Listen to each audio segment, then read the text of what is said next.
Sir முன்னாடி வந்துட்டு ஒரு விஷயம் சொன்னீங்க. சரி அது லாஸ்ட்டா கேட்டுக்கலாம் அப்படிங்கிறதுக்காக வெயிட் பண்ணேன்.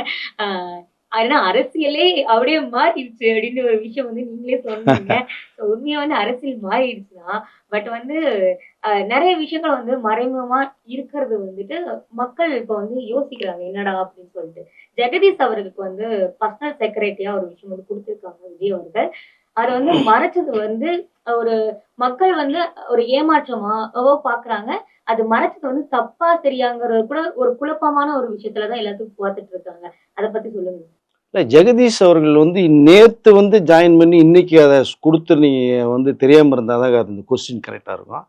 அவரு வந்து ஸ்டாரா இருக்கும்போதே பார்த்தீங்கன்னா வந்து பர்சனல் செக்ரட்டரி அவரு. விஜய் சாருக்கு. எல்லாமே அவர் ஆளினால் தான். நீங்க கிட்டத்தட்ட பார்த்தீங்கன்னா, தலைவா படத்துல இருந்தே அவர் கூட இருக்காரு கிட்டத்தட்ட. அதுல ஜிவி பிரகாஷ் குமார்ட்ட தான் அவரு வந்து இருந்ததே, ஜெகதீஷ் சார். இந்த அதாவது என்ன சொன்ன கம்ப்யூட்டர்ல கில்லி மாரி அவரு. அப்டேட்ல வச்சிருப்பாங்க.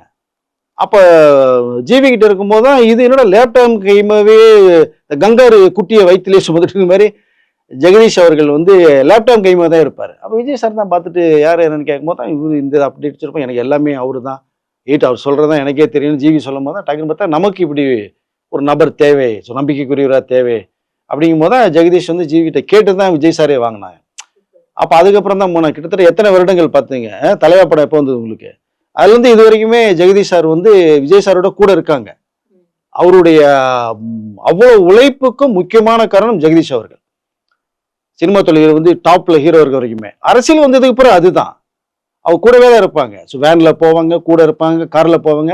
ஒரு பர்சனல் செக்ரட்டரிங்கிறது அப்ப இருந்தே வந்து இருக்கிற நபர் அவர்.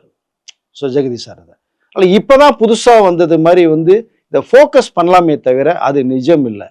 அவரு கூடவே விஜய் அவருடைய நிழலா இருப்பவர் தான் ஜெகதீஷ். அவருடைய எல்லா வேலையுமே இவருக்கு தெரியும். அப்டேட்டா பிலிம்ல இருந்தது மாதிரி அரசியல் களத்திலையும் என்னென்ன நடந்துட்டு இருக்கு, சோசியல் மீடியால என்ன பேசுறாங்க, மீடியால என்ன பேசுறாங்க, அதை அப்டேட் எடுத்து விஜய் அவர்கள் கன்வே பண்றதும் அவரு தான். அப்போ இப்பதான் அந்த நியமிச்சாருங்கிற அந்த கேள்விக்கு இடம் இல்லை. அவர் கூடவே இருப்பவர்.